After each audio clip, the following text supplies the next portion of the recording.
مفتی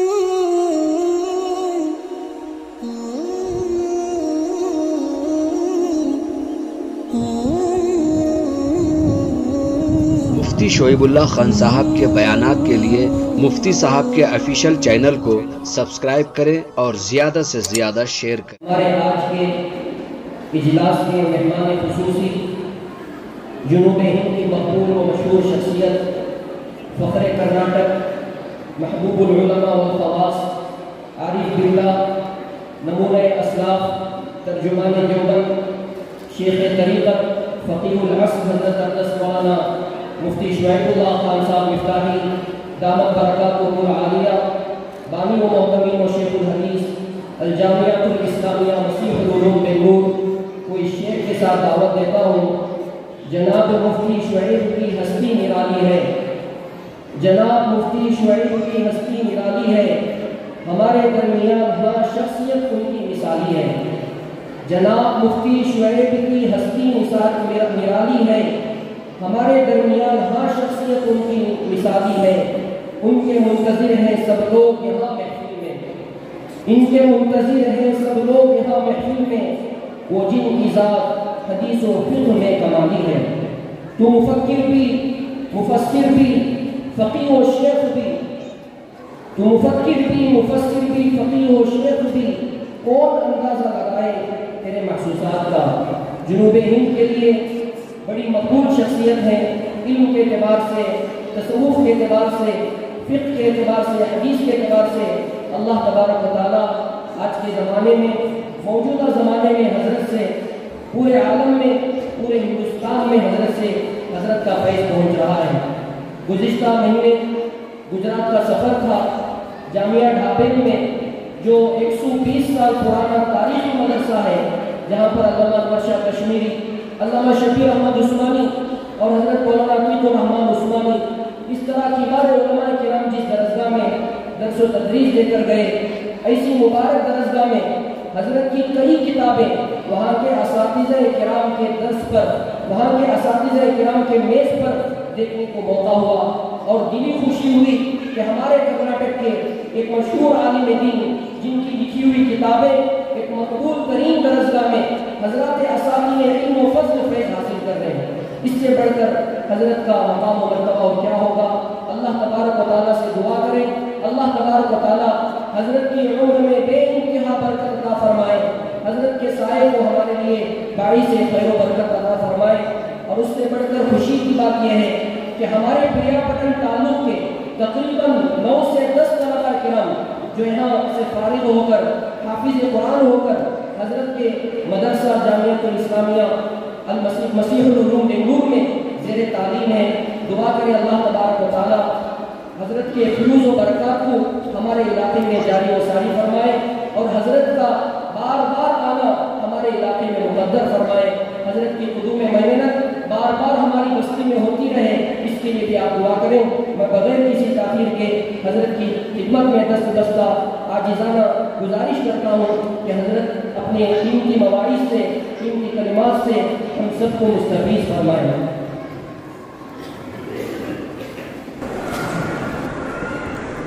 الحمد لله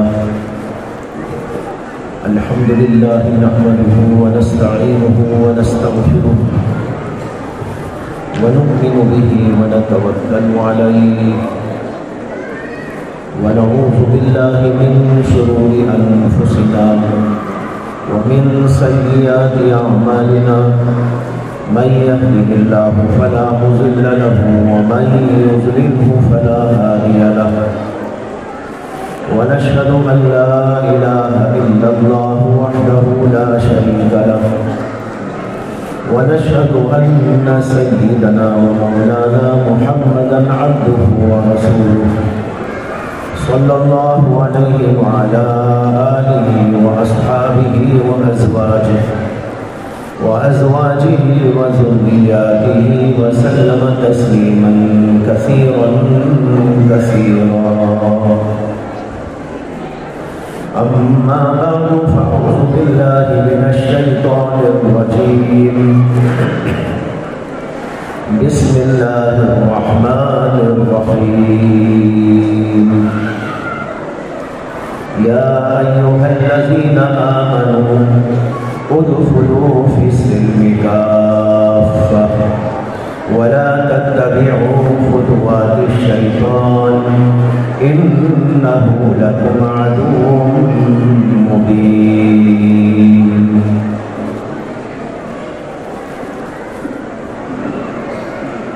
بزرگان محترم،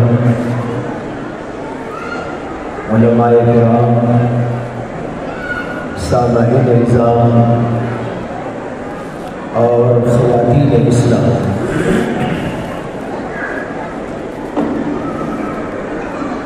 آج اس اجلاس کا انعقاد جامعہ امہات المؤمنین للبنات اس کی جانب سے یہ انعقاد ہوا ہے۔ لڑکیوں کا مدرسہ، ان کی ایک تعلیم گاہ و دانش گاہ، اللہ تبارک و تعالیٰ نے مردوں کے ساتھ دنیا میں عورتوں کو پیدا کیا اور کچھ ذمہ داریاں اللہ نے مردوں کو دی اور کچھ ذمہ داریاں اللہ نے عورتوں کو عطا فرمائی۔ دونوں اپنی اپنی ذمہ داریاں پورے کرتے ہیں تو نظام کائنات ٹھیک طور پر چلتا ہے۔ اگر دونوں نے اپنی ذمہ داریوں کو نہیں نبھایا، یہ ایک نے نبھایا اور دوسرے نے نہیں، تو دنیا کا یہ نظام ٹھیک طور پر نہیں چل سکتا۔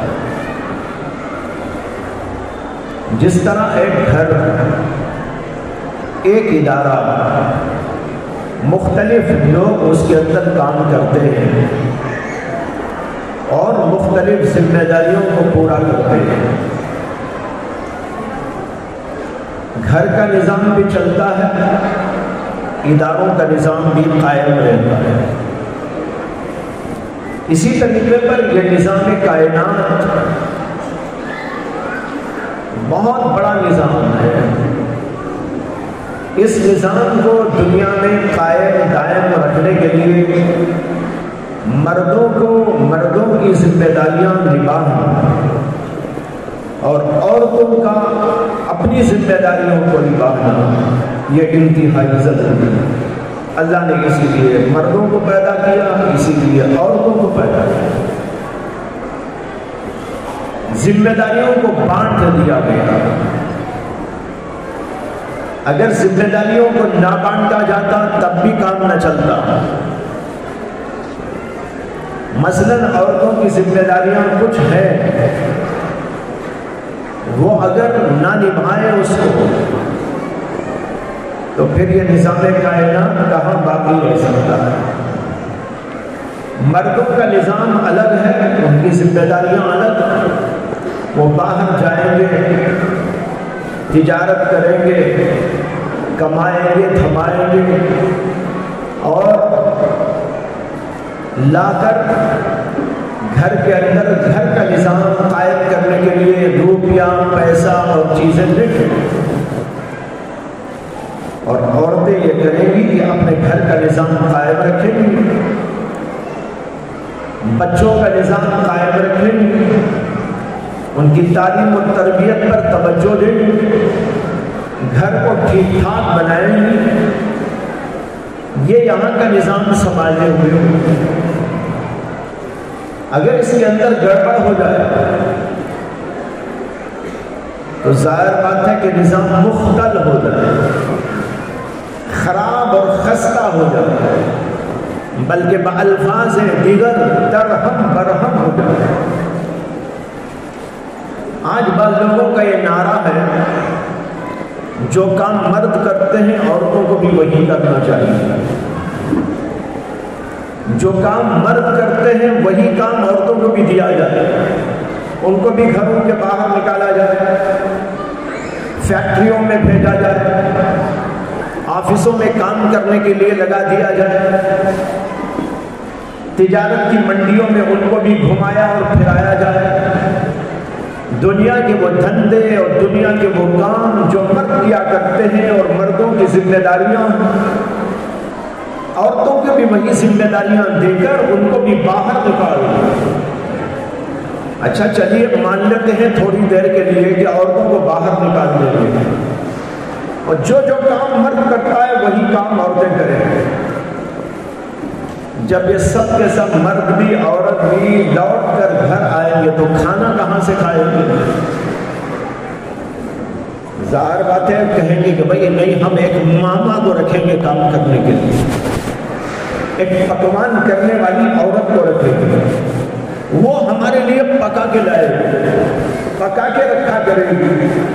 میں پوچھتا ہوں وہ ماما مرد کی ذات سے ہوگی کہ عورت کی ذات سے؟ کوئی نہ کوئی تو ہوگی نا, مرد ہوگی عورت, ظاہر بات ہے ماما عورت ہی ہوگی.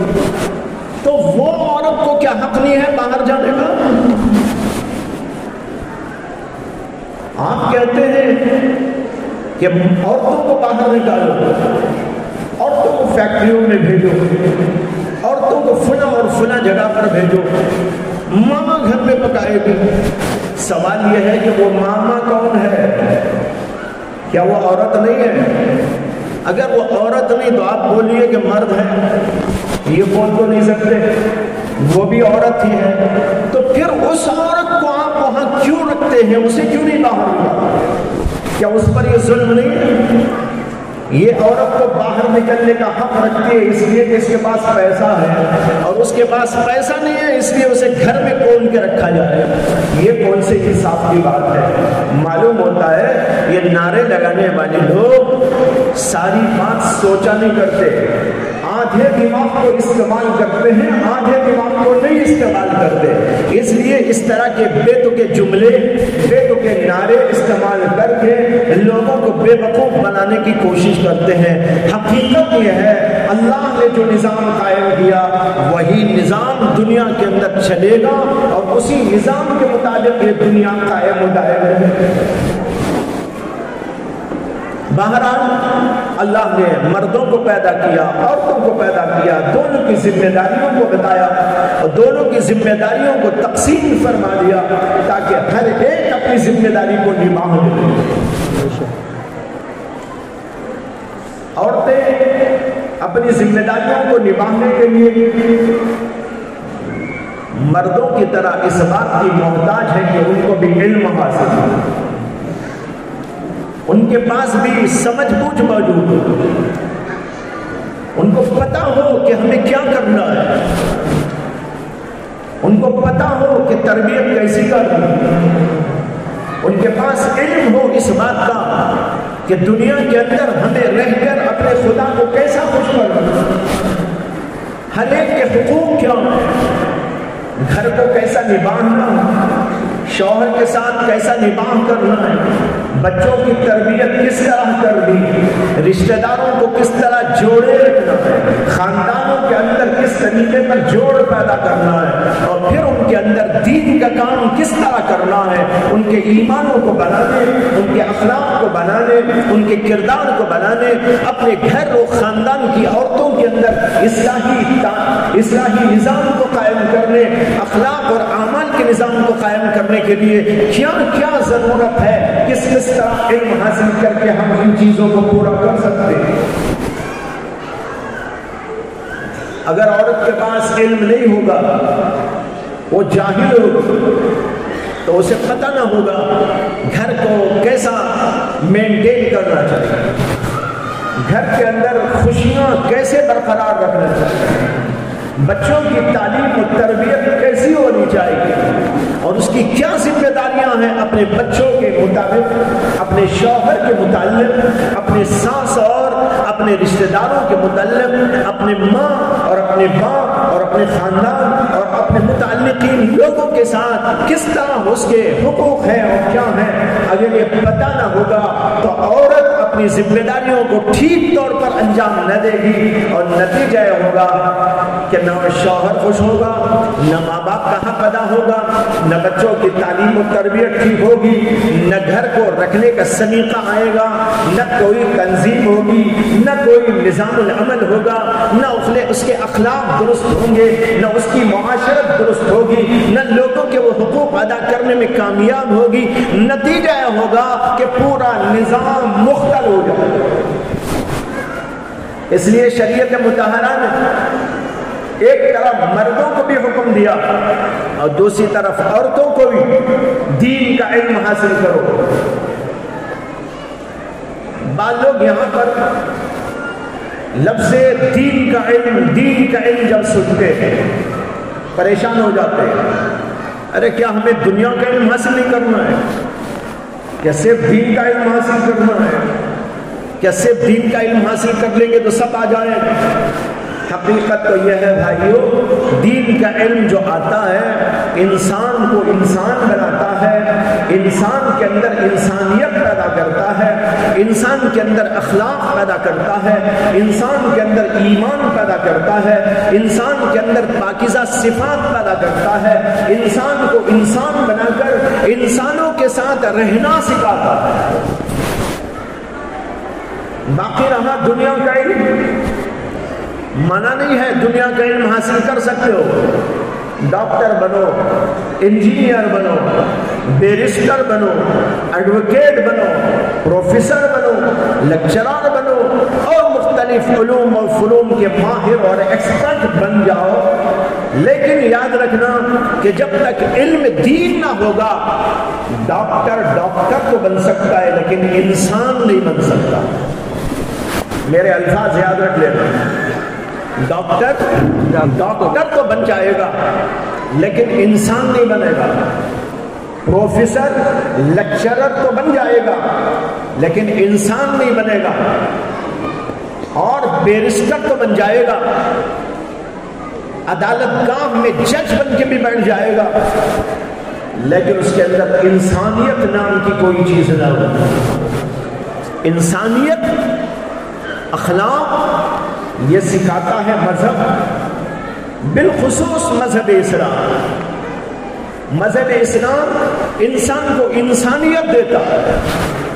قرآن کریم میں غور کیجیے، اللہ تبارک و تعالیٰ نے فرمایا اس دور کے لوگوں سے خطاب کرتے ہوئے وَاعْتَصِمُوا بِحَبْلِ اللَّهِ جَمِيعًا وَلَا تَفَرَّقُوا وَاذْكُرُوا نِعْمَةَ اللَّهِ عَلَيْكُمْ إِذْ كُنْتُمْ أَعْدَاءً فَأَلَّفَ بَيْنَ قُلُوبِكُمْ فَأَصْبَحْتُمْ بِنِعْمَتِهِ إِخْوَانًا وَكُنْتُمْ عَلَى شَفَا حُفْرَةٍ مِّنَ النَّارِ فَأَنْقَذَكُم مِّنْهَا۔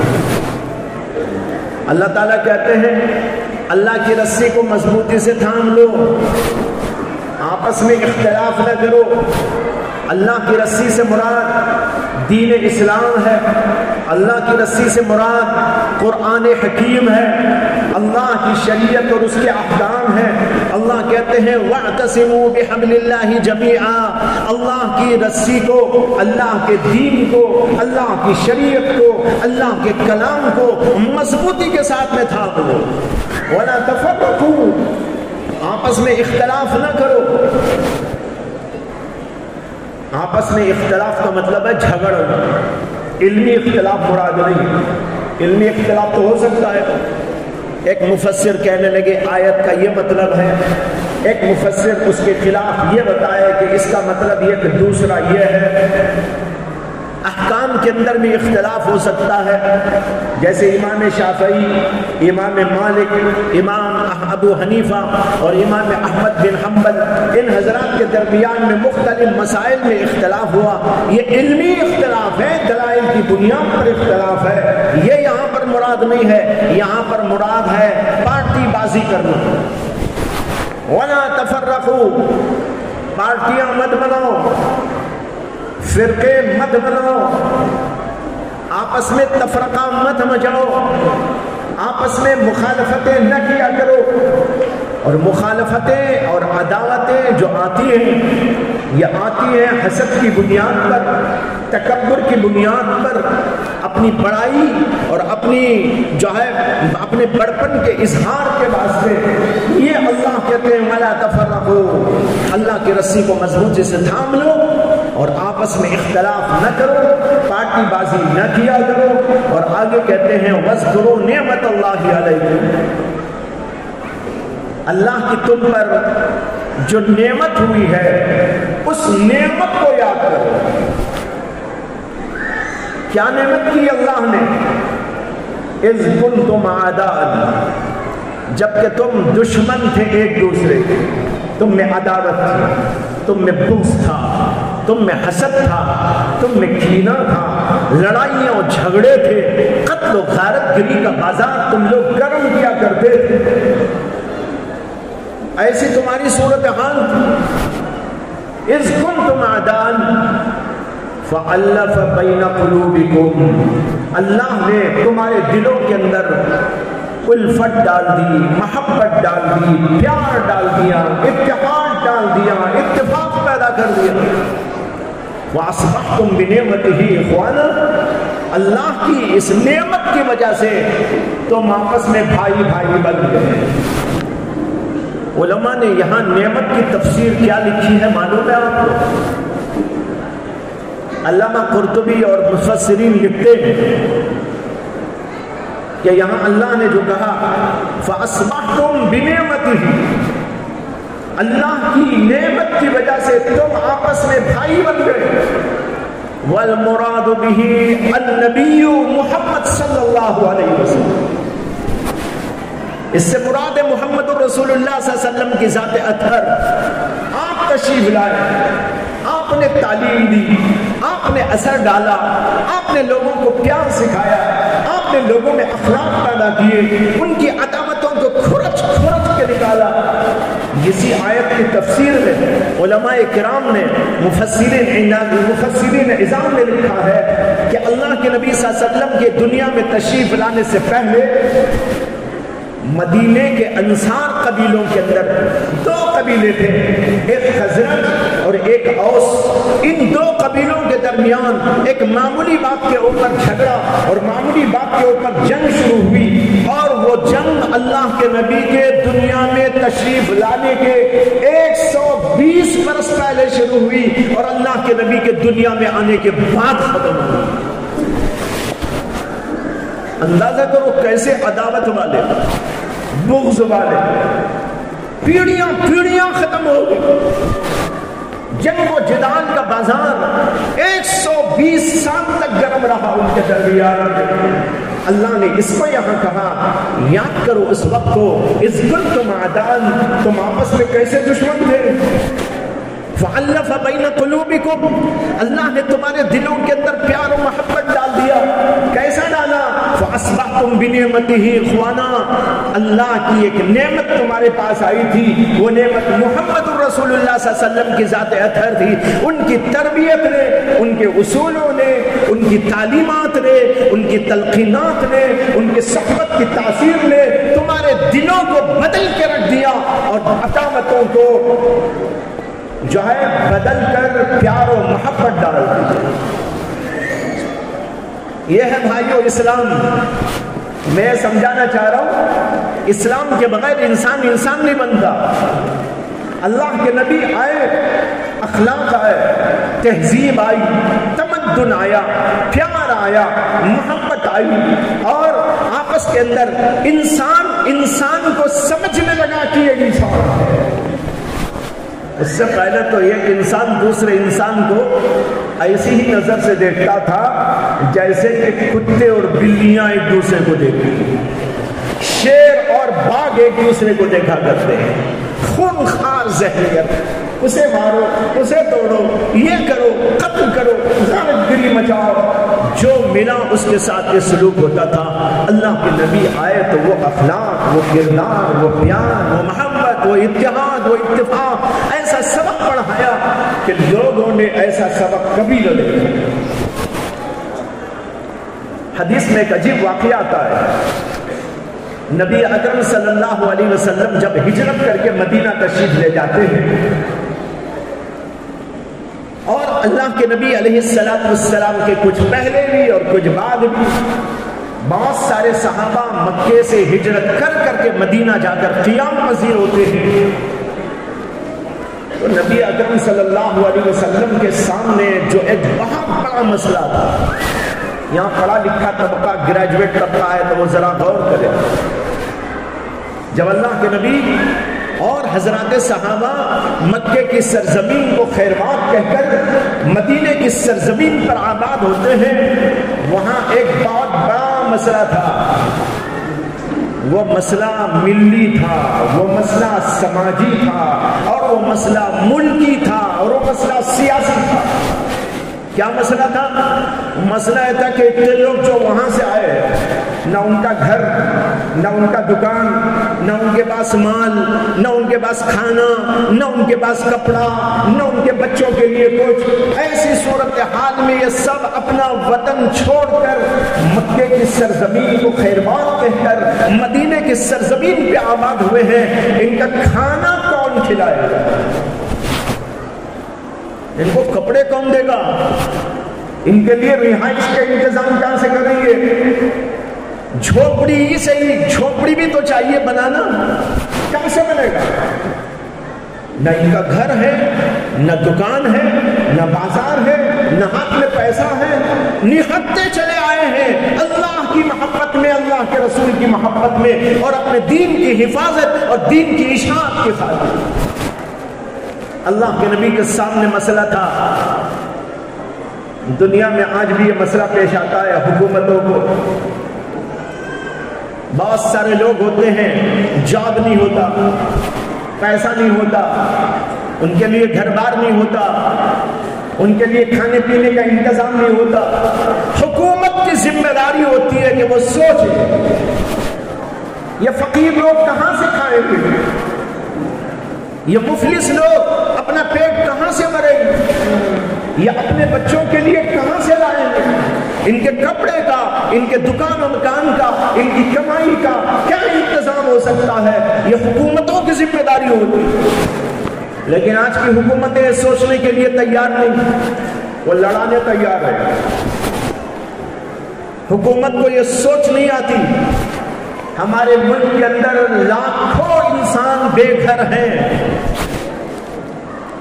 آپ ذرا سڑکوں پہ چلے جاؤ، مجھے یہاں کا حال تو معلوم نہیں، بنگلور آ جاؤ، اگر نہیں دیکھے ہوں تو میں دکھا دیتا ہوں.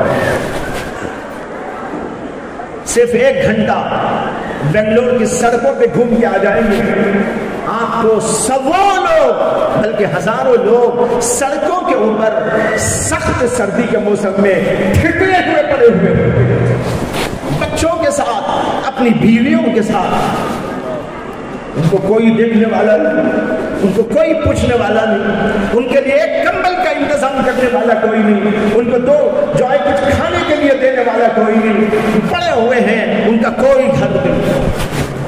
لیکن حکومت کو کبھی یہ نہیں آتا دماغ میں ان کے لیے ہم گھر تیار کریں، جھونپڑا ہی صحیح. بلکہ یہ واقعات تو بار بار سننے میں آتے ہیں مختلف جگہ کے کہ کچھ لوگ آتے ہیں بیچارے اور کہیں ادھر ادھر جگہ خالی دیکھتے ہیں، کچھ اپنے جھونپڑے بنا کر اس کے اندر رہنے لگتے ہیں. قانون پاس ہو کے آ جاتا ہے یہ ان جگہوں پر تم گھر نہیں بنا سکتے. پہلے وارننگ دی جاتی ہے، وارننگ کے بعد ان کو نکلنے کی تاریخ دی جاتی ہے. اگر اس پر بھی وہ نہیں خالی کرتے تو آ کر ان کو خالی کرا کر ان کا جھونپڑا توڑ پھوڑ کر پولیس والے چلے جاتے ہیں.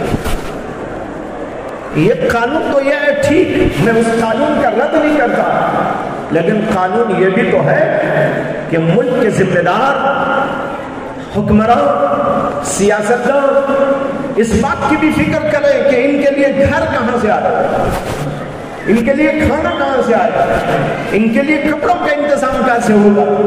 آج کی حکومتیں اس پر غور کرنے کے لیے تیار نہیں. میں آپ کو دکھا رہا ہوں محمد رسول اللہ صلی اللہ علیہ وسلم کی سیرت کی ایک عجیب مثال.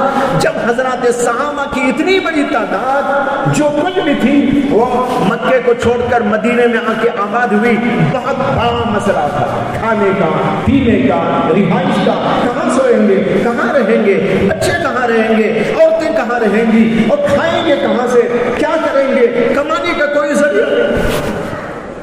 اللہ کے نبی علیہ السلام اس مسئلے کو ایسے انداز سے حل فرمایا کہ آج بھی اتنے بڑے پڑھے لکھے لوگوں کے ذہنوں میں کبھی نہیں آتا۔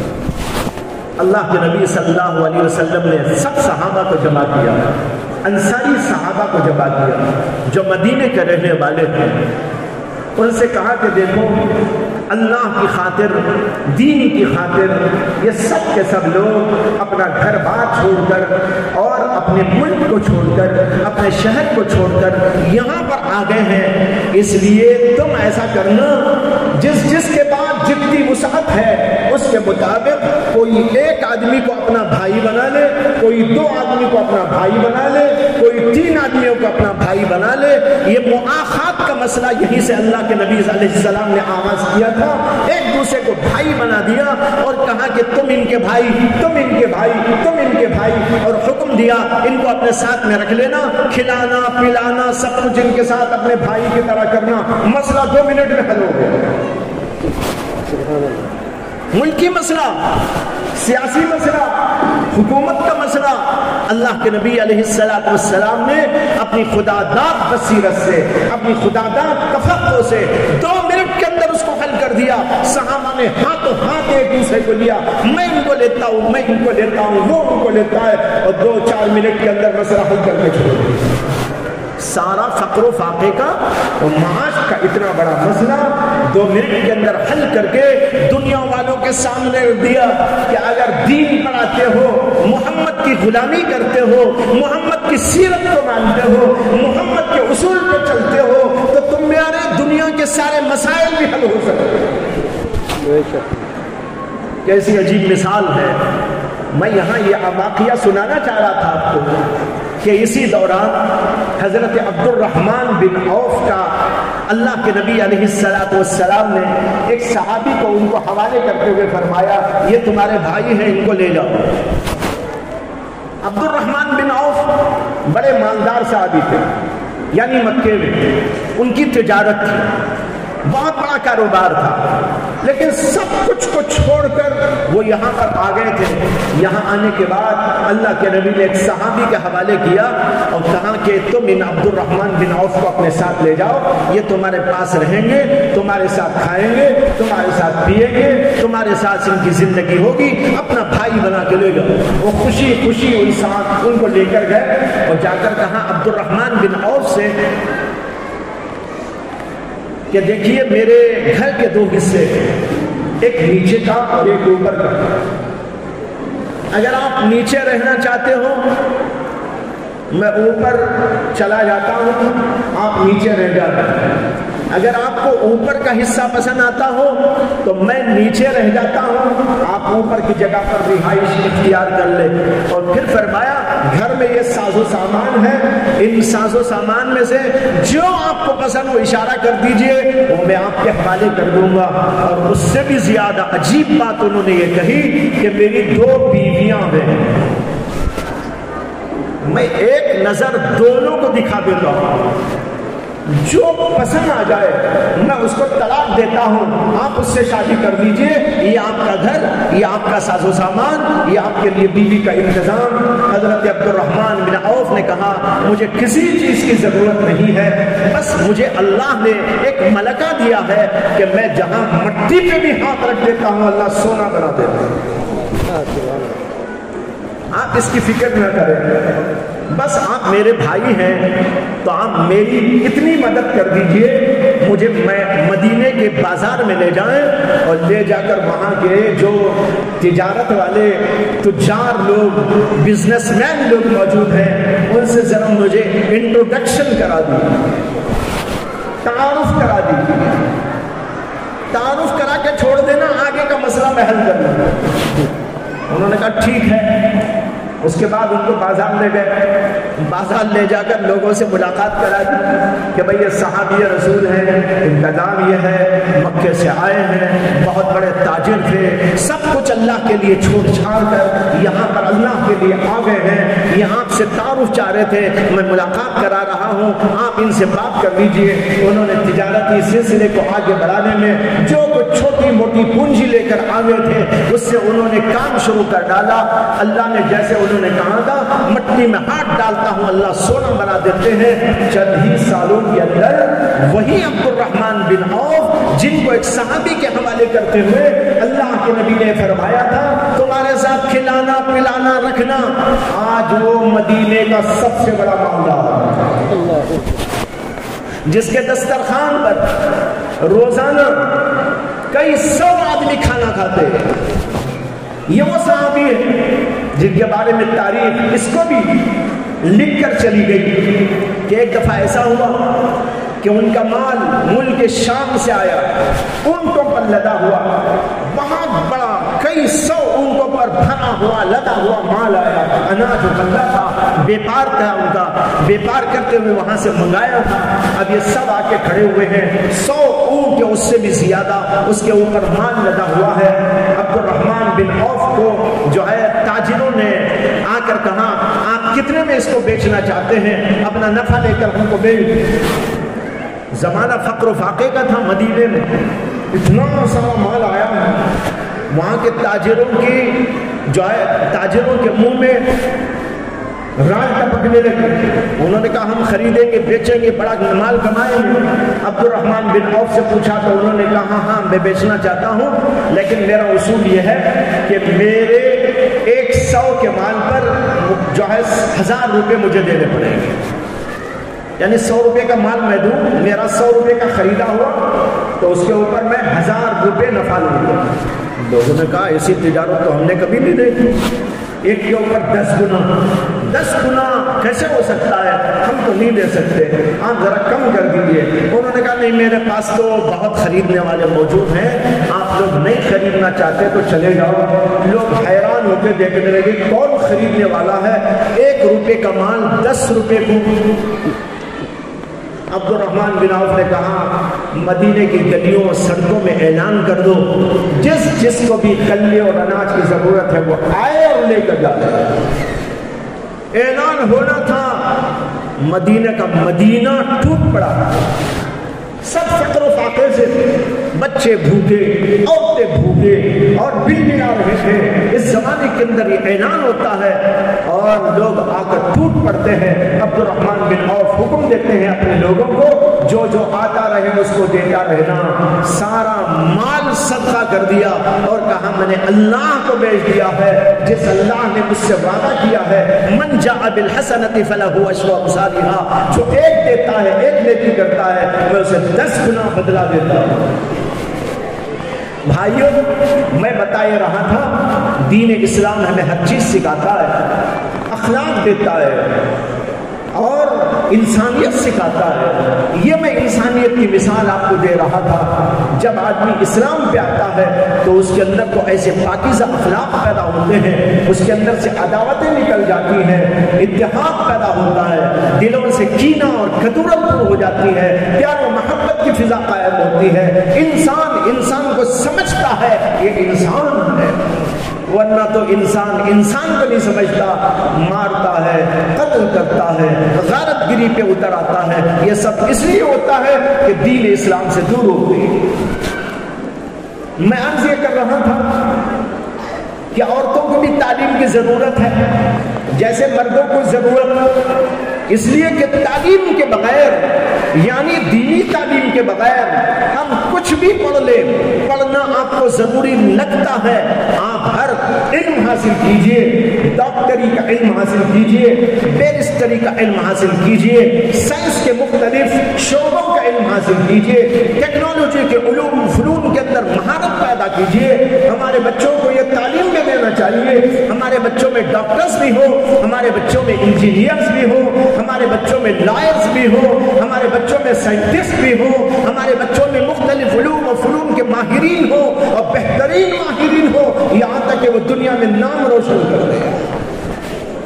اس میں پیچھے نہیں ہونا۔ اندلس کی تاریخ پڑھیے آپ کو پتا چلے گا یہ ہمارے علماء تھے جنہوں نے ساری دنیا کو دنیاوی علوم کی روشنی بھی دی، جہاں علم دین کی روشنی پہنچائی وہیں پر دنیاوی علوم کی روشنی اگر پہنچائی تھی، یہ ہمارے علماء، یہ ہمارے مشائخ تھے، یہ مسلم سائنٹسٹ تھے، یہ مسلم جو ہے بڑے بڑے ماہرین تعلیم تھے، بڑے بڑے ماہرین علوم و فنون تھے، جنہوں نے دنیاوی علوم کے اندر مہارت پیدا کی اور مختلف ایجادات کیے۔ اندلس کی تاریخ بتاتی ہے کہ بے شمار وہاں پر سائنٹسٹ، علماء مختلف علوم و فنون کے پیدا ہوئے اور انہوں نے ہر طرح کی ایجادات کر دی۔ مسلمانوں کی حکومت اندلس کے اندر 800 برس رہی ہے، 800 برس، 800 برس تک پوری دنیا میں علم جا رہا تھا تو ہماری طرف سے جا رہا تھا۔ ہماری کا مطلب ہماری نہیں، ہماری قوم کی طرف سے جا رہا تھا۔ اب تو ہم لوگ نہتے ہو گئے، لیکن جس دور کی بات کر رہا ہوں، اندلس کے دور 800 برس تک پوری دنیا میں علم کی روشنی پہنچ رہی تھی، سائنس کے علوم کی، ٹیکنالوجی کے علوم کی، سیاست کے علوم کی، معاشی علوم کی، تمام قسم کے علوم کی اگر روشنی پہنچ رہی تھی، وہ ہمارے ہی علماء، ہمارے ہی سائنٹسٹ، ہمارے ہی مختلف علوم و فنون کے ایکسپرٹس اور ماہرین تھے، جنہوں نے پوری دنیا کو روشن کر دیا۔ حکومت بھی ہماری، علوم بھی ہمارے، حکومت بھی پوری دنیا میں ہماری۔ تاریخ کا مشہور واقعہ ہے، ہارون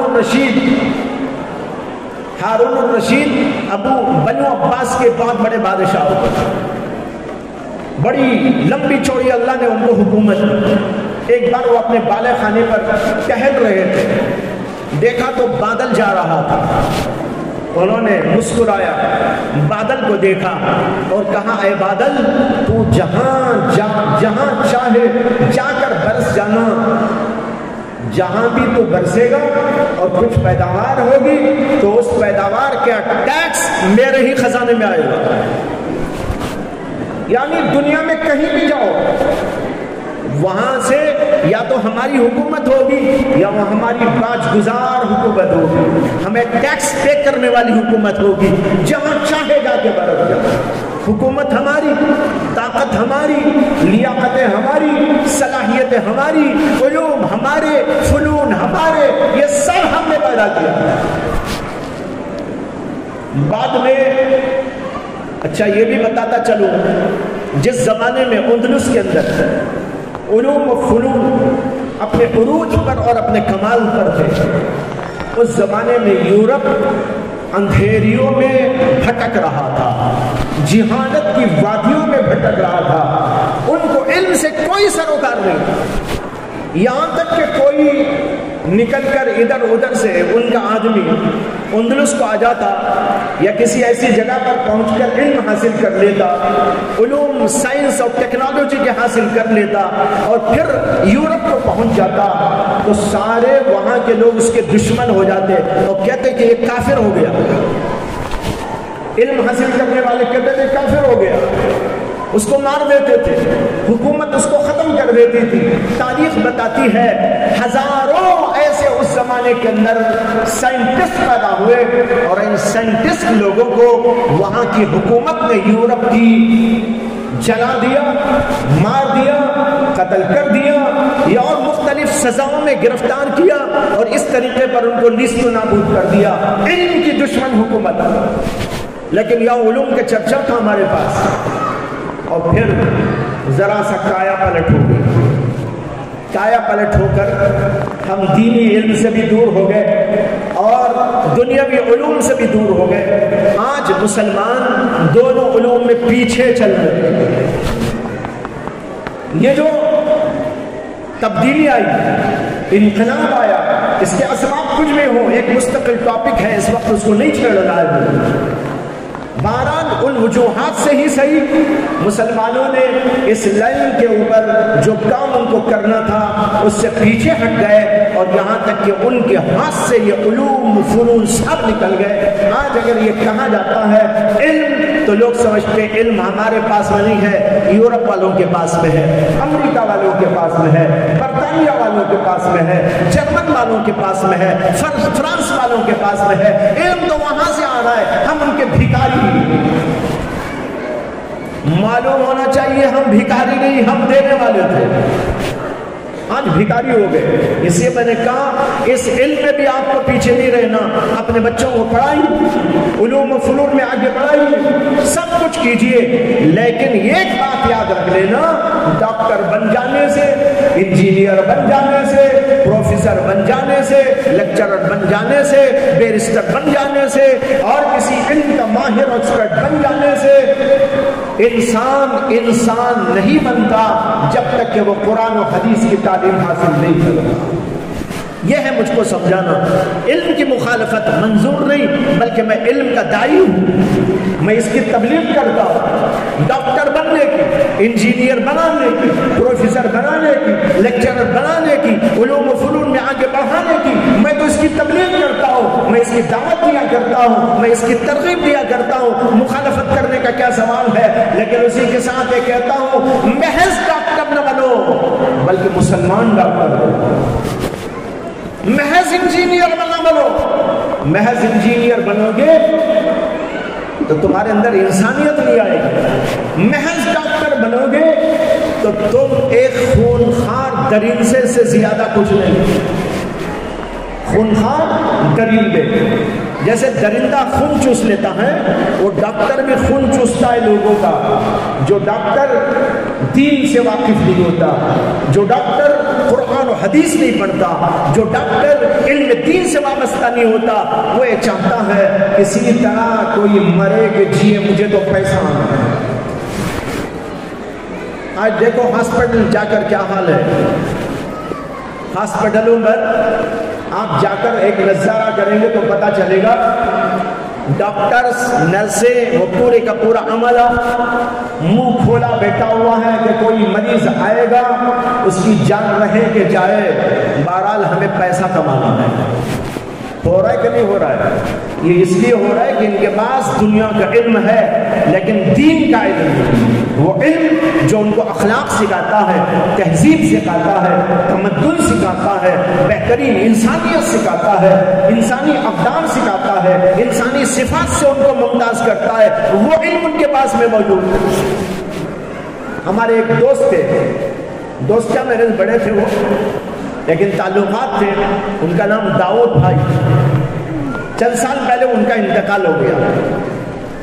ان کے انتقال کا عجیب قصہ یہ ہے کہ ان کو کہیں جانا تھا، وہ اپنی کار، بڑے مالدار آدمی بھی تھے، وہ اپنی کار ڈرائیو کرتے خود جا رہے تھے، جاتے جاتے ایک جگہ پر بنگلور میں ایک بڑا ہاسپٹل ہے، وہاں سے گزرتے ہوئے ان کو خیال آیا کہ بھائی میں اپنا چیک اپ کرائے ہوئے بہت سال ہو گئے، ذرا چیک اپ کرا لیتا ہوں۔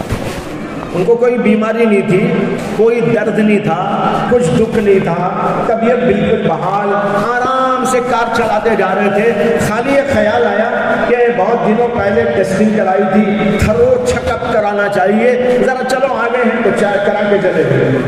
کار کھڑا کر کر تنہا تھے، وہ گئے اندر، جا کر جو ہے چیک اپ کرایا تو ان کو ڈاکٹروں نے کہا فوراً آپ کو ایڈمٹ ہونا ہے، اگر نہیں ایڈمٹ ہوئے ہم آپ کی زندگی کی کوئی گارنٹی نہیں دے سکتے۔ بیچارے پریشان ہو گئے۔ اب ڈاکٹروں نے ایسے انداز سے ان سے کہا کہ پریشان ہو کر انہوں نے اپنی بیوی کو فون کیا، اور بیوی پھر وہاں سے آئی، ڈاکٹروں نے کہا وہ فوراً ایڈمٹ کرنا، ایڈمٹ بھی کر دیا انہوں نے بغیر ان کی مرضی۔ اس کے بعد 8 دن تک کسی کو اندر جانے نہیں دیا۔ 8 دن کے بعد لاش باہر آ گئی۔ 10 لاکھ یا 20 لاکھ خرچہ آیا، مجھے اس وقت پورا یاد نہیں۔ وہاں سے اچھے گئے تھے گھر سے، لاش لے کر پیسے بن کے چلے گئے۔ بھائیو آج ایسا ہو رہا ہے، کیوں؟ وجہ یہ ہے کہ سب کچھ ہے اخلاق، سب کچھ ہے انسانیت نہیں، سب کچھ ہے اندر کا وہ درد نہیں۔ انسان کا درد انسان کو جو ہونا چاہیے، اسلام تو سکھاتا ہے کہ جانوروں کا بھی درد تمہارے اندر ہونا چاہیے، کتوں سے بھی مہربانی کا معاملہ ہونا چاہیے، لیکن یہاں تو انسانیت کے ساتھ میں کھلواڑ ہو۔ بہرحال بتانا یہ ہے، اللہ نے علم دین ہم سب پر فرض کیا، مردوں پر بھی فرض کیا، عورتوں پر بھی فرض کیا۔ اب ماشاءاللہ مختلف جگہ پر مدارس قائم کیے جا رہے ہیں، یہاں بھی آپ کے ہاں مدرسہ ہے، اور جگہوں پر بھی دیکھو مدارس موجود ہیں۔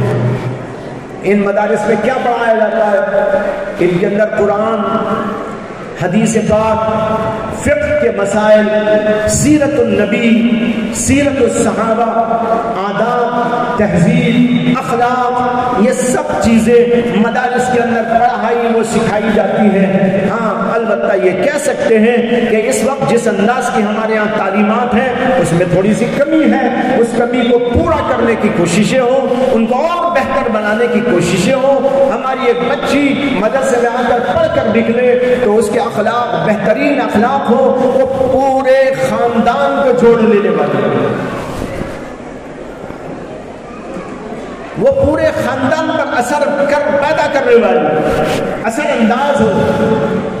اس کو دیکھ دیکھ کر پورا خاندان سدھرتا چلا جائے، اس کے اخلاق کو دیکھ کر، اس کے دین کو دیکھ کر، اس کی دینداری کو دیکھ کر، اس کی نماز کو دیکھ کر، اس کے تقوی کو دیکھ کر، اس کی پرہیزگاری کو دیکھ کر، مدرسے میں پڑھ کر جانے کے بعد وہ پورے خاندان کے لیے ایک نمایاں کردار ادا کرنے والی ہو، اور سارے لوگ دیکھ دیکھ کر اسے سیکھیں کہ ایمان کیا، اسلام کیا، اخلاق کیا، تہذیب کیا، تمدن کیا، تقوی کیا، طہارت کیا، نماز کیسی، اور یہ سب کی سب چیزیں لوگوں کے اندر آنی شروع ہو جائے۔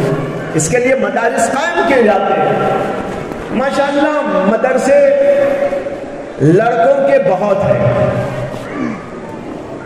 مدرسے بھی دو قسم کے ہوتے ہیں، ایک وہ مدرسے جہاں پر بڑی تعلیم ہوتی ہے، جیسے تفسیر پڑھائی جاتی ہے، حدیث کی شرح پڑھائی جاتی ہے، گہرائی کے ساتھ پڑھائی جاتی ہے، ایک ایک بات کی پوری پوری تحقیق کی جاتی ہے، فقہ کے مسائل، اس کے دلائل، اس کی لما اور حقیقتیں، ان سب چیزوں پر بحث کی جاتی ہے، اور ایک کو عالم بنا کر سامنے لایا جاتا ہے۔ ایک تو ایسے مدارس جیسے دارالعلوم دیوبند، ندوۃ العلماء لکھنؤ، سہارنپور کا مظاہر علوم، ہمارے بنگلور میں بھی ہے، یہاں بھی ہوں گے اطراف جوانی میں، میسور میں، ادھر ادھر۔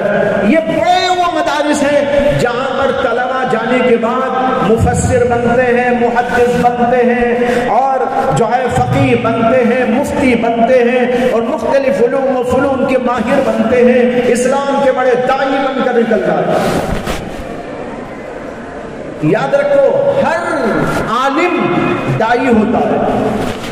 بہت سے لوگ یہ سمجھتے ہیں عالم صاحب ہے، داعی صاحب نہیں، ایسا نہیں ہے۔ جو بھی عالم ہوگا وہ داعی ہوگا، اس سے کہ عالم کا مقصد ہی ہے دعوت، عالم کا مقصد ہی ہے تبلیغ، عالم کی زندگی کا خلاصہ یہ اللہ کے دین کو پھیلانا، اللہ کے دین کی حفاظت، اللہ کے دین کی اشاعت، اللہ کے دین کو دوسروں تک پہنچانا، ان کے قلوب کو سنوارنا اور بنانا، ان کے دلوں کے اندر سے بگاڑ کو نکالنا، ان کو اللہ کے دین کے اوپر قائم کر دینا، ان کے اندر پاکیزہ اخلاق پیدا کر دینا، اللہ پر ایمان یقین پیدا کر دینا، ان کے اعمال کو درست کر دینا، نمازی بنا دینا، پرہیزگار بنا دینا، تقوی والا بنا دینا، خوف الہی والا بنا دینا، عشق الہی والا بنا دینا۔ یہی تو مقصد ہے عالم کا کہ وہ پڑھ کر آتا ہے تو اسی لیے آتا ہے کہ میں دنیا میں دین کو پھیلاؤں۔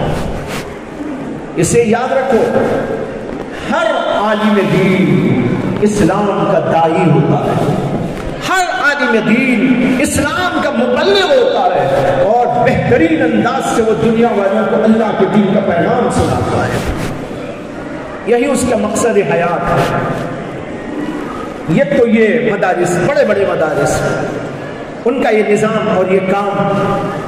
دوسرے وہ چھوٹے چھوٹے مکاتب جہاں پر بچوں کی بنیادی دینی ضرورتیں پوری کی جاتی ہیں، ان کو قرآن پڑھا دیا جاتا ہے، دیکھ کر ان کو قرآن پڑھنا آ جاتا ہے، کچھ صورتیں یاد کرا دی جاتی ہیں، اسلامی عقیدے ان کے مضبوط کر دیے جاتے ہیں، اسلامی عقائد کو دلوں میں گھول کر اتار دیا جاتا ہے، اس کے ساتھ ان کو آداب زندگی سکھا دیے جاتے ہیں، احادیث پڑھا دیے جاتے ہیں، اور مختلف ضرورت کی ایسی باتیں ان کے اندر پیدا کر کے ان کو دنیا کے مختلف کاروبار میں، دنیا کی تعلیم میں، دنیا کے شعبوں میں کام کرنے چھوڑ دیا جاتا ہے۔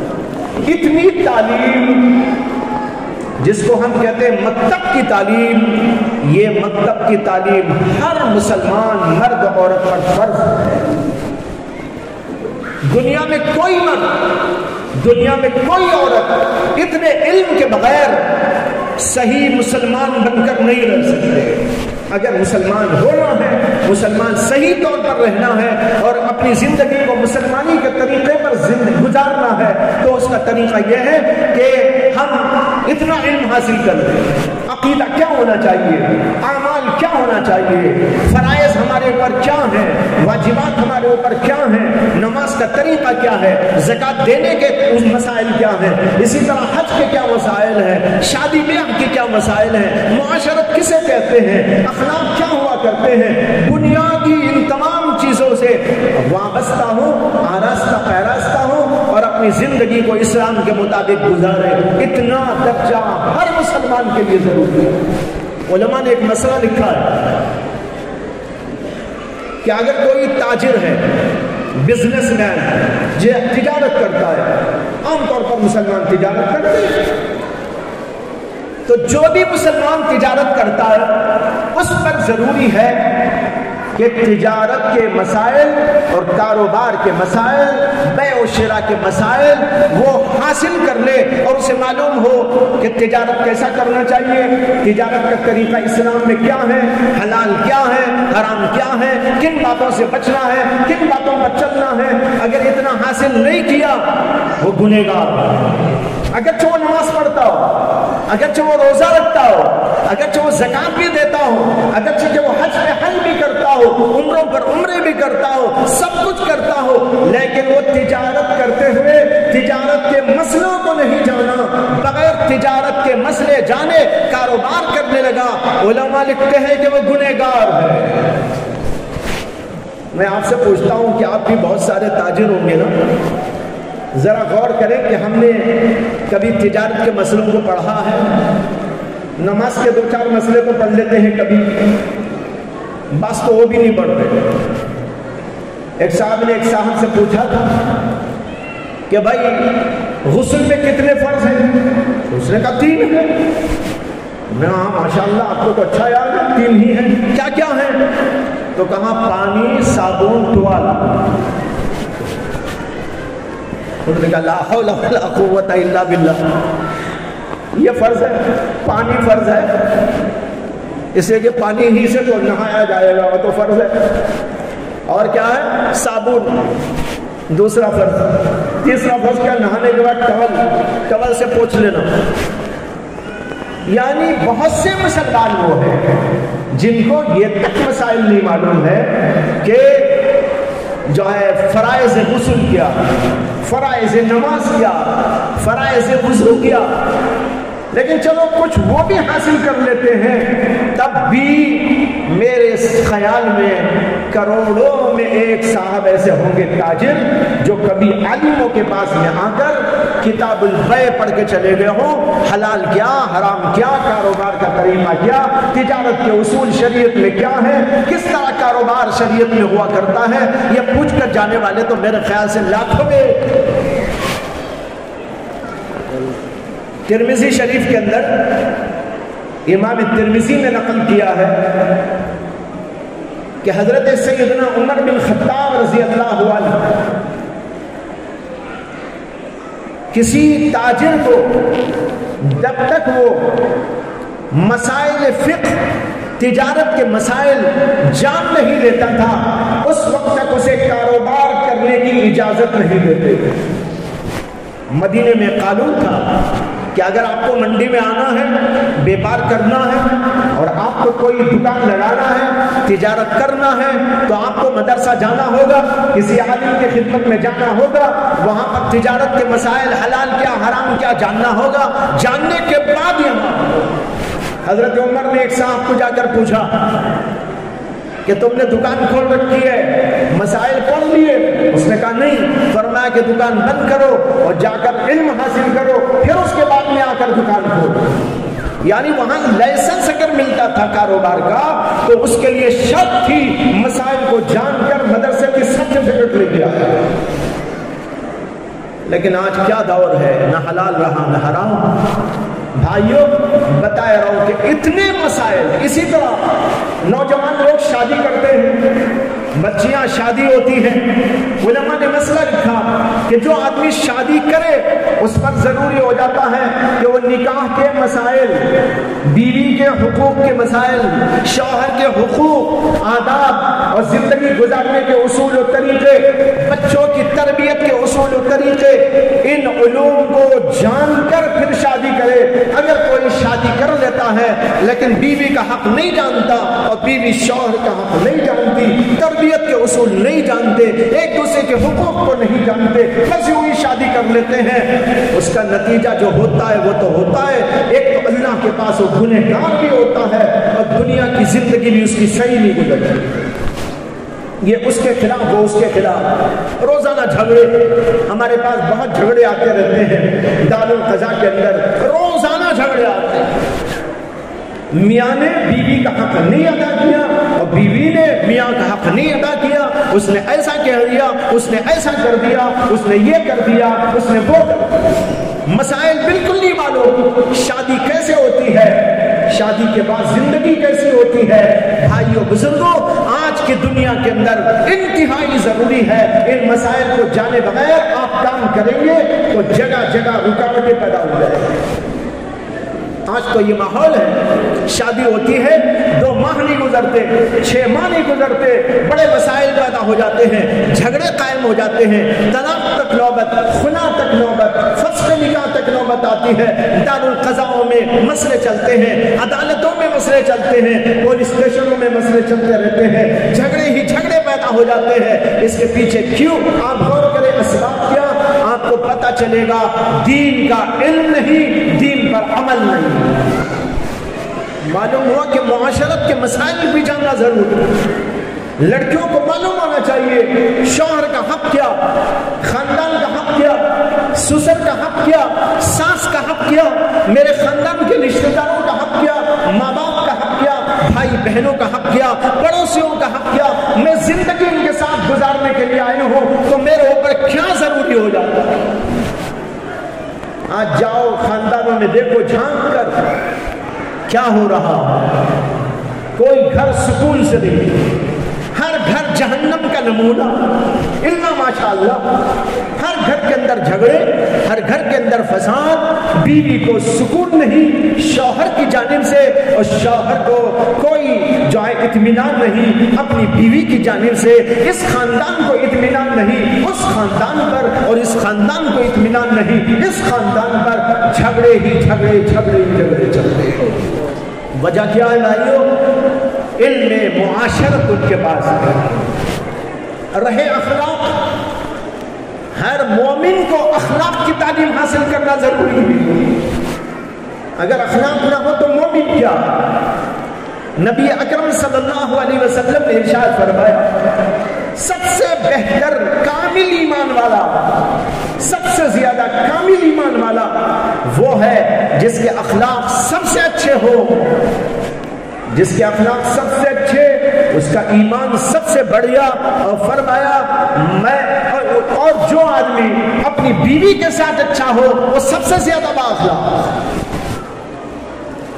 بیوی کے ساتھ اچھے اخلاق نہیں، باہر بہت اچھا ہو جاتا ہے، دوست کہتے ہیں ارے ہم نے تو ایسا فرشتہ دیکھا نہیں، بات چیت میں بڑا نرم، گفتگو بہت اچھی، لوگوں کے ساتھ میل جول، تال میل، بڑا پیار، بڑی محبت، سب کچھ ہم دیکھتے ہیں، لیکن بیوی سے جا کر پوچھو وہ کہتی ہے میرے سے تو منہ لگا کے بات بھی نہیں کرتا۔ گھر میں آتے ہی غصہ ہی غصہ، غصہ ہی غصہ، ہر بات پہ غصہ، کھانے پہ غصہ، نمک پہ غصہ، مرچی پہ غصہ، دسترخوان پہ غصہ، کھانے کی چیزوں پہ غصہ۔ چند دن پہلے ایک عورت نے بتایا کہ اس کے شوہر نے آ کر غصہ کیا اور گھر کی ساری چیزیں پھوڑ دی، شوکیس پورا تباہ کر دیا۔ کیوں؟ غصہ۔ بھائیو بزرگوں، اصلاح کرنا پڑتا ہے غصے کی، اصلاح کرنی پڑتی ہے اپنے دلوں کی، اصلاح کرنی پڑتی ہے اپنے اخلاق کی، جب جا کر انسان انسان ہوتا ہے۔ ایک بزرگ تھے، ان کا نام تھا حضرت ابو الحسن نوری رحمت اللہ علیہ۔ نوجوان لوگ یہ واقعہ سنیں، بہت پرانے زمانے کا واقعہ ہے۔ علامہ ذہبی نے اس واقعے کو لکھا ہے اپنی کتاب کے اندر الکبائر میں، لکھتے ہیں کہ ابو الحسن نوری نام کے ایک بزرگ تھے۔ وہ بزرگ دور دور تک ان کا نام روشن تھا۔ ایک بہت دور رہنے والا آدمی ان سے ملنے کی تمنا لے کر ان کے گھر پہ پہنچا، دستک دیا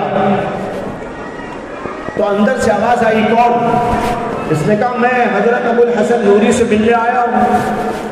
تو وہ عورت ان کو گالیاں دینے لگی، یعنی اپنے شوہر ہی کو گالیاں دینے لگی، برا بھلا کہنے لگی۔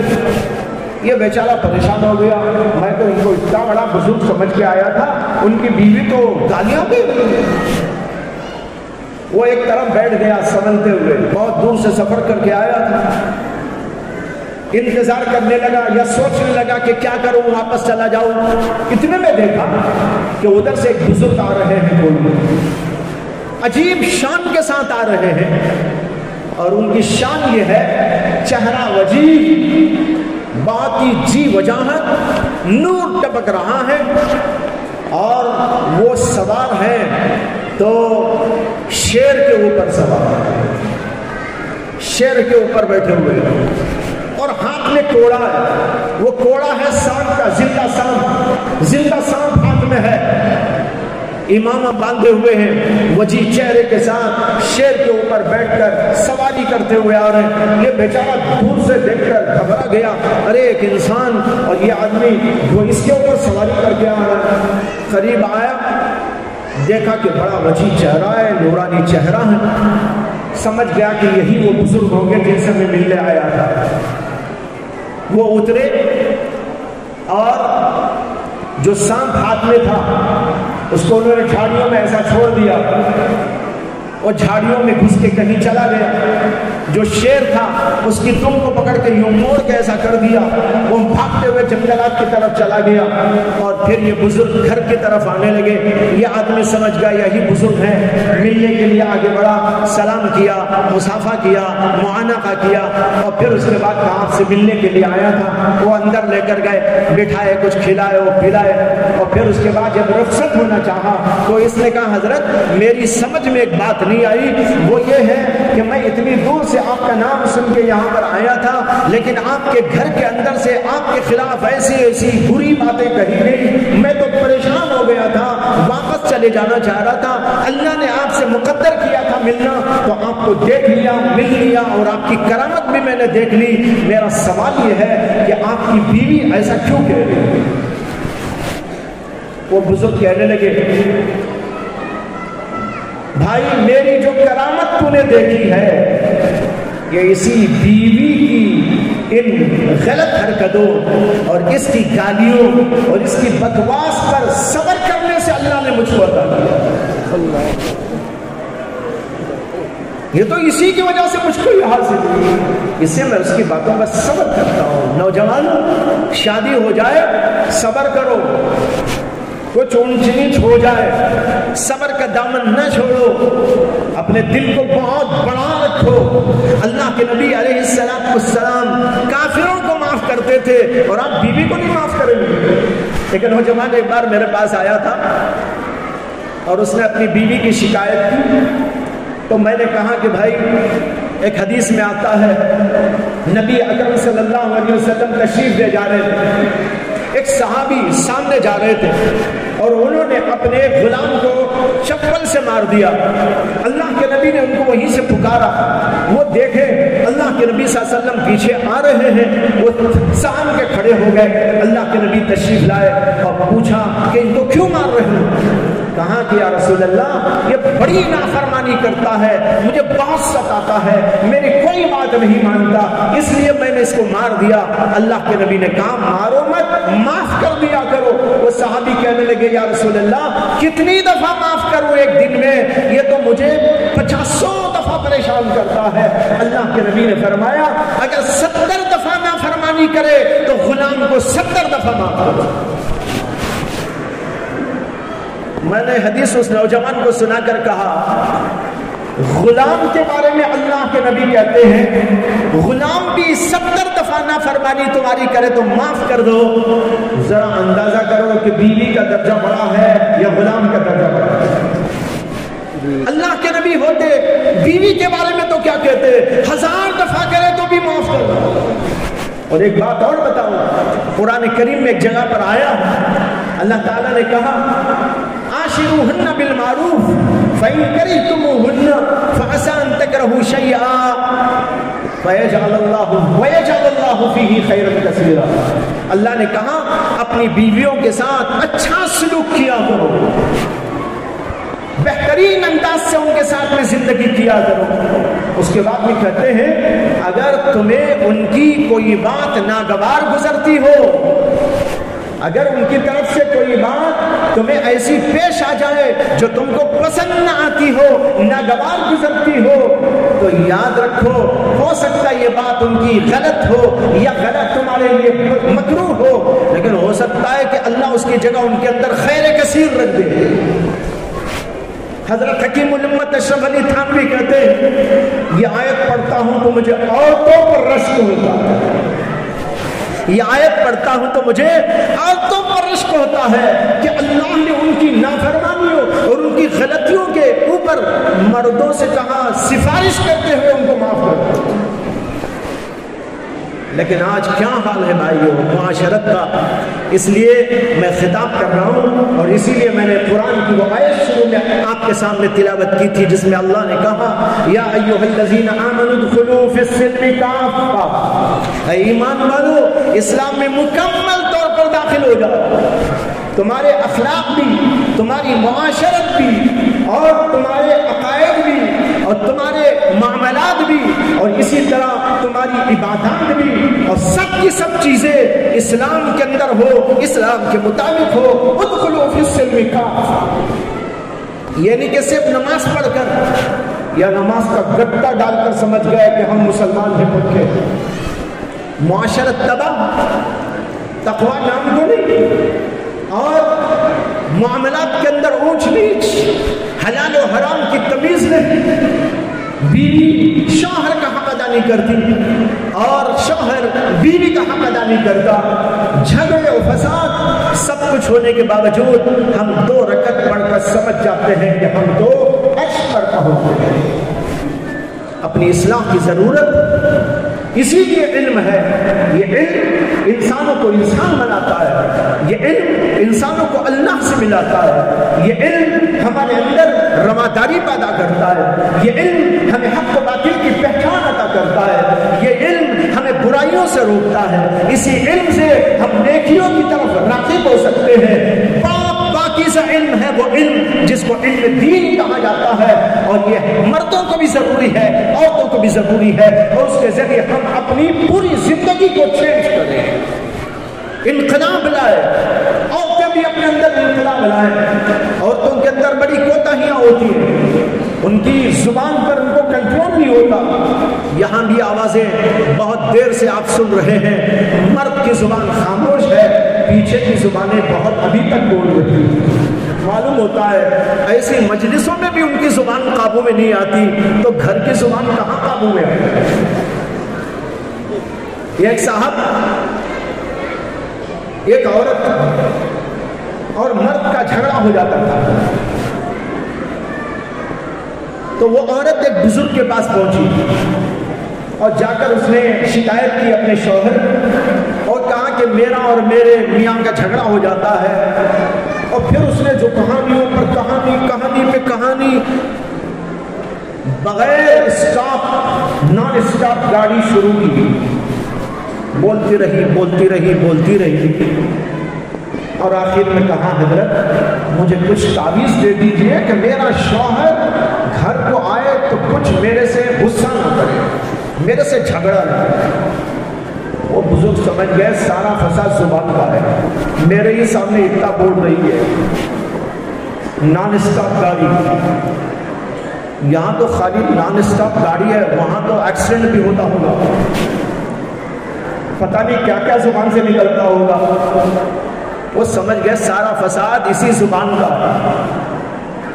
انہوں نے کہا ہاں ایک تعویذ دیتا ہوں، پانی دم کر کے دیتا ہوں، جب بھی تمہارے شوہر گھر آئے تو فوراً ایک گھونٹ پانی منہ میں لینا اور اسے منہ ہی میں رکھ کے بیٹھ جانا،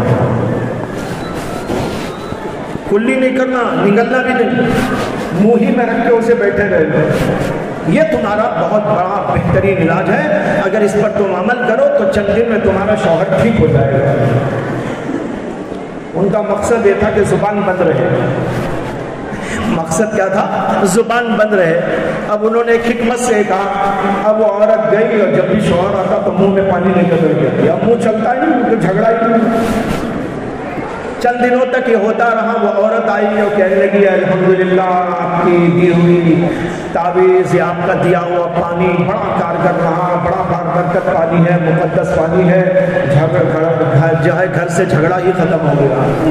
انہوں نے کہا پانی چھوڑ کر جیسا بغیر پانی رکھ کر منہ میں زبان بند رکھتی تھی، اب آئندہ اسی طرح کر لیا کرو تو انشاءاللہ قیامت تک جھگڑا نہیں ہوگا۔ میری ماں اور بہنوں اپنی زبان کو کنٹرول میں رکھو، زبان چلانا حق پر، اچھائی پر، اچھی جگہ پر، یہ تو اچھا ہے، لیکن ہر وقت بولتے رہنا، غیبت کرنا، چغلیاں کھانا، غلط بات کہنا، کسی کا دل دکھا دینا، یہ بات بڑی غلط ہے۔ نمازوں کے اندر بھی کوتاہیاں عورتوں سے ہوتی رہتی ہیں، اسی طرح آپسی جھگڑے اور کچھ کینہ کپٹ دلوں میں رکھ لینا، یہ بھی بہت عورتوں کے اندر ہوا کرتا ہے۔ عورتوں کو بھی چاہیے کہ وہ ان سب چیزوں پر کنٹرول کریں، اپنی معاشرت کو اچھی بنائیں، اپنے گھر کے لوگوں کے ساتھ اچھا سلوک کیا کریں، تمام چیزیں ادا کیا کریں۔ آپ کو گھر کے لیے اللہ نے پیدا کیا، آپ گھر کی رانی ہیں اور آپ کو گھر کی رانی بن کر اپنے پورے گھر کے ماحول کو بہترین بنائے رکھنا تمہاری ذمہ داری ہے۔ اگر اس ذمہ داری کو تم سنبھالو تو تمہارے سے خیر کا بہترین وجود ہو، خیر کا کثرت کے ساتھ وجود ہو، خیر پھیلتا چلا جائے گا، جھگڑے ختم، فسادات ختم ہو جائیں گے۔ اس لیے عورتوں کو بھی چاہیے وہ اپنی اصلاح کرے، مردوں کو بھی چاہیے وہ اپنی اصلاح کرے، وہ تمام شعبوں میں اصلاح کرے، عقیدوں کو ٹھیک کرے، اعمال و عبادات کو ٹھیک کرے، اپنی معاشرت کو ٹھیک کرے، اپنی تہذیب کو ٹھیک کرے، اپنے معاملات حلال اور حرام کو ٹھیک کرے۔ اس پر بھی میں کہہ چکا ہوں۔ اور پھر بھائیوں اس میں ایک بات اور بھی عرض کر دوں، معاملات، مسلمان معاملات میں بڑے کچے ہو گئے، معاملات کے اندر گھٹاوا پیدا ہو گیا، گھٹتے چلے جا رہے ہیں، حلال و حرام نہیں، اچھے اور برے کا فرق نہیں، دھوکے بازی میں مسلمانوں کا نام روشن ہوتا جا رہا ہے۔ مسلمان تو بڑا پاکیزہ ہوتا ہے، صرف تجارتوں کی بنیاد پر حضرات صحابہ کی اولاد نے ملک کو فتح کر دیا۔ وہ دعوت دینے کے لیے نہیں گئے، دل میں تھی دعوت، زبان پہ تھی تجارت۔ انہوں نے جا کر کہتے ہیں کہ بعض علاقوں کے اندر دکان لگایا، کسی نے دکان لگائی اناج و غلے کی، اور کسی نے دکان لگائی جوتوں کی، کسی نے دکان لگائی کپڑوں کی، کسی نے دکان لگائی کسی اور چیز کی، دکان کھول کھول کے بیٹھ گئے۔ لوگ دیکھنے لگے کہ یہ لوگ نئے نئے پتہ نہیں کہاں سے آئے ہیں، ڈیل ڈول بھی ان کا عجیب ہے، ہمارے جیسا نہیں۔ پوچھا کہاں سے آئے ہو؟ ہم عرب کے لوگ ہیں، تجارت کے لیے آئے ہیں، سنا کہ آپ کے یہاں کاروبار بہت اچھا ہے، ہم کو لالچ ہوئی، ہم کاروبار کرنے تمہارے ملک میں آئے۔ اب انہوں نے دکانیں کھول کر سچائی، سیدھا پن، صفائی، بات کے اندر اخلاص، بات کو جو ہے صفائی سے رکھنا، کاروبار کے اندر سچائی کا معاملہ کرنا، دھوکے بازی سے بچنا، ان سب چیزوں پر عمل کیا جو شریعت سکھاتی۔ جب لوگوں نے دیکھا کہ لوگ بڑے اچھے لوگ ہیں، سچ بولتے ہیں، سچا کاروبار کرتے ہیں، دھوکہ نام کو نہیں دیتے، ہر چیز ان کی پاک صاف و ستھری و سیدھی، لوگوں میں انہی کا کاروبار زیادہ رائج ہو گیا۔ لوگ ان کی دکانوں پہ زیادہ آنے لگے، دوسرے لوگوں کی دکانوں پہ کم جانے لگے، یہاں تک کہ چند سال گزرے تو ان کا کاروبار آسمان تک پہنچ گیا، یعنی عروج و کمال تک پہنچ گیا، بہت کمایا۔ اس کے بعد ان سب لوگوں نے بیٹھ کر رات میں مشورہ کیا کہ اب جب صبح آئے گی تو ہم لوگ اپنی دکانیں بند کر دیں گے، سارا ساز و سامان باندھ لیں گے اور لوگوں کو کہیں گے کہ ہم یہاں سے جا رہے ہیں۔ ہم جب یہ کہیں گے یہاں کے لوگ ہم سے متاثر ہو چکے ہیں، ہماری تجارت سے، ہمارے اخلاق سے، ہمارے کردار سے، ہمارے معاملات کی سچائی سے، ہمارے لین دین کے اندر صفائی سے، یہ لوگ انتہائی متاثر ہو چکے ہیں۔ اب جب ہم کہیں گے کہ ہم یہاں سے جا رہے ہیں تو ہم سے پوچھیں گے تم کہاں سے آئے، کیوں جا رہے ہو، نہیں یہی رہو، تب ہم بتائیں گے کہ ہم یہاں سے، ہم جو ہے جو دین لے کے آئے اس کو پیش کریں۔ چنانچہ سب کے سب صبح میں آئے، دکان کھول کر پیکنگ کرنا شروع کر دیا۔ لوگ آئے خریدنے کے لیے، انہوں نے کہا نہیں بھائی ہم تو جا رہے ہیں، دکان بند ہے، اب نہیں ہوگا۔ کیوں، کیا بات ہے؟ نہیں ہمیں تو اپنا وطن یاد آ رہا ہے، اپنے بیوی بچے یاد آ رہے ہیں، کسی کے ہاں شادی ہے، کسی کے ہاں کوئی مسئلہ ہے، اور ہمارے گھر والے ہم کو بلا رہے ہیں، کئی سال ہو گئے ہمارے آئے ہوئے، اب سب ہم یہاں سے جا رہے ہیں۔ بات پھیلتی چلی گئی اور پورے کے پورے لوگ جمع ہونا شروع ہو گئے اور ایک میلہ سا لگ گیا ہزاروں ہزار انسانوں کا، اور سب کہنے لگے ہم لوگ آپ کو یہاں سے جانے نہیں دیں گے۔ آپ کے جیسے لوگوں نے ہم نے آپ کے جیسے لوگ کبھی نہیں دیکھے، جو سچائی، جو امانت داری، جو پاکی و صفائی، جو معاملات کے اندر سدھار اور دھوکے بازی سے پرہیز، زبان کی سچائی ہم نے تو کہیں نہیں دیکھا تھا۔ تمہارے جیسے فرشتوں کو ہم نے دیکھا، اس لیے ہم تمہاری طرف لپکتے تھے، اب تم چلے جاؤ گے تو ہمارے ملک میں ستیاناش ہو جائے گا، یہاں پہلے ہی سے گڑبڑ تھی، اب تم چلے جاؤ گے تو ہمارے ملک کا کیا ہوگا، ہم آپ کو جانے نہیں دیں گے، آپ ایسا کرو ہم آپ کے لیے گھر خالی کر کے دیں گے، اپنے بیوی بچوں کو یہاں بلا۔ انہوں نے کہا بھائی یہ کیسا ہو سکتا ہے، سارے لوگ کیسے آ سکتے ہیں، ایک بیوی ایک بچہ ہو تو آ جائے، خاندان ہے ہمارا، ہزار ہزار جو ہے لوگ پھیلے ہوئے ہیں خاندان کے، قبیلے کے، ہم کو تو سب یاد آ رہے ہیں، سب کو دکھانا ہے کیا۔ انہوں نے کہا نہیں ہم آپ کو جانے نہیں دیں گے۔ انہوں نے کہا کیوں، آخر کیا بات ہے؟ انہوں نے کہا آپ جیسے انسان ہمیں چاہیے۔ کہا کہ ہم جیسے انسان چاہیے تو ہم کو روکنے کے بجائے تم ویسے ہی بن جاؤ۔ انہوں نے کہا ہم کو روکنے سے کیا فائدہ، آج ہم ہیں، ہمارے ملک کو جائیں گے، اگر نہیں بھی جائیں گے تو کل تو مر کے قبرستان چلے جائیں گے، تب کیا ہوگا تمہارا، اس لیے اگر تم ہم جیسے چاہتے ہو ہم جیسے بن جاؤ۔ انہوں نے کہا بہترین بات تم نے کہی ہے، ہم کو سکھاؤ وہ باتیں جو تم پڑھ کے آئے ہو۔ انہوں نے کہا دیکھو ہم ملک عرب کے رہنے والے ہیں، ہمارے ملک کے اندر یہی تھا جو تمہارے ملک میں تھا، وہی ستیاناس، وہی بےہودگیاں، وہی بکواس، وہی جو ہے خرافات، وہی جو ہے بے حیائیاں، وہی بدکاریاں، وہی جھوٹ، وہی فریب، وہی دھوکے بازی، یہی سب کچھ ہمارے ملک میں تھا۔ اللہ نے وہاں پر ایک شخص کو پیدا کیا جن کا نام ہے حضرت محمد رسول اللہ صلی اللہ علیہ وسلم۔ وہ اللہ کے پیغمبر تھے، پروفٹ آف گاڈ۔ انہوں نے ہم کو تعلیم دی برائی نہ کرنا، جھوٹ نہ بولنا، دھوکہ نہ دینا، سلے رحمی کرتے رہنا، اچھے اخلاق برتتے رہنا، معاملات کو صاف ستھرا رکھنا، کسی کے ساتھ غلط نہ کاروبار نہ کرنا، یہی وہ تعلیم ہے جس کو لے کر ہم یہاں پر آئے، تمہارے ساتھ ہم نے کاروبار کیا، ہم کو بڑا نفع ہوا۔ اگر تم بھی یہی چاہتے ہو تو تم بھی ان پر ایمان لا کر ان کی تعلیمات قبول کر لو، پورا ملک مسلمان ہو جائے۔ بھائیو یہ ہے آج اس کی ضرورت ہے، ہم لوگ کھا رہے ہیں، پی رہے ہیں، اٹھ رہے ہیں، بیٹھ رہے ہیں، شادیاں کر لے رہے ہیں، ہر چیز کے اندر کھوٹ، فضول خرچیاں، الٹی سیدھی حرکتیں، سچ کو جھوٹ، جھوٹ کو سچ، جس کی وجہ سے ایمان کی یہ دولت دوسروں تک جانے میں رکاوٹ پیدا ہوتی ہے۔ اگر ہم بھی ویسے بن جائیں تو پھر ہمارے سے بھی وہی دین کا کام اللہ لینے والے ہیں۔ اس لیے میں میری ماں اور بہنوں سے بھی اور میرے بھائیوں سے بھی، میرے بزرگوں سے بھی، سب سے ہی عرض کرنا چاہتا ہوں، اللہ کے اس پیغام کو اپنے دلوں میں اتار کے جاؤ۔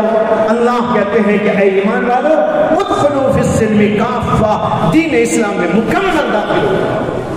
تمہارا کاروبار مسلمانوں کا جیسا ہے، تمہاری معاشرت مسلمانوں کی جیسی ہو، تمہارے گھر کا ماحول مسلمانوں کے جیسا ہو، بیویوں کے ساتھ سلوک سیرت النبی کے مطابق ہو، تم کاروبار کرو یہ نظر آئے محمد کا غلام کاروبار کر رہا ہے۔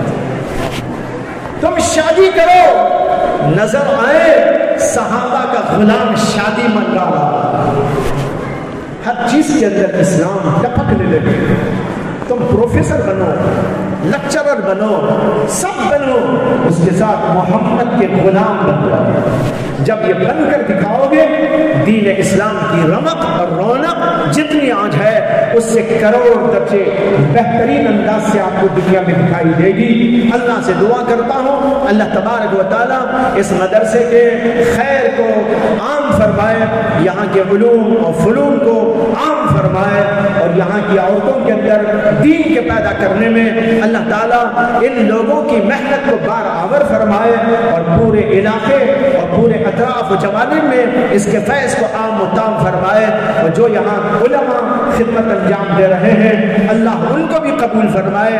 آپ کے اس علاقے میں ماشاءاللہ علماء بہت سارے ہیں اور اطراف و جوانب میں بھی پھیلے ہوئے ہیں، اسٹیج پر بھی بہت سارے علماء بیٹھے ہوئے ہیں۔ اس سے پتہ چلتا ہے کہ یہاں پر علماء موجود ہیں اور اپنے کام میں لگے ہوئے ہیں، دعوت و تبلیغ کر رہے ہیں، اللہ کے دین کو پھیلا رہے ہیں، خطبات کے ذریعے پھیلا رہے ہیں، اور اجلاس کے ذریعے پھیلا رہے ہیں، جلسوں کے ذریعے پھیلا رہے ہیں، مدارس کے ذریعے پھیلا رہے ہیں، تعلیم کے ذریعے پھیلا رہے ہیں۔ یہ سب دین کے شعبوں کو زندہ رکھتے ہوئے یہ علماء کی خدمت یہاں پر جاری ہے۔ اللہ ان سارے علماء کی خدمت کو قبول فرمائے اور اس کے ان کے فیوز کو عام عطا فرمائے۔ وآخر دعوانا ان الحمد للہ رب العالمین۔